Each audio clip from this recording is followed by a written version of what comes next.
সরস্বতী পুজোর দিন আমি চলে গিয়েছিলাম রাজকীয় লাঞ্চ করতে। রাজকীয়ভাবে গ্র্যান্ড ওয়েলকামিংটা জাস্ট মনে লাগার মতো, আপ্যায়নটা অসাধারণ সুন্দর ছিল।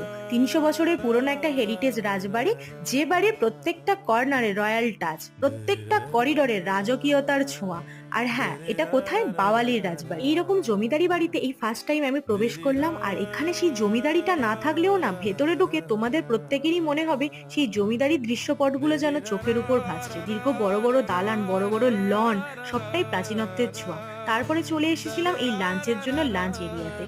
এখানে বিভিন্ন রকমের থালি পাওয়া যায়। আমি অর্ডার করেছিলাম জমিদারি থালি। বিভিন্ন রকম প্রচুর আইটেম ছিল, প্রত্যেকটা খাবারের টেস্টও খুব সুন্দর ছিল।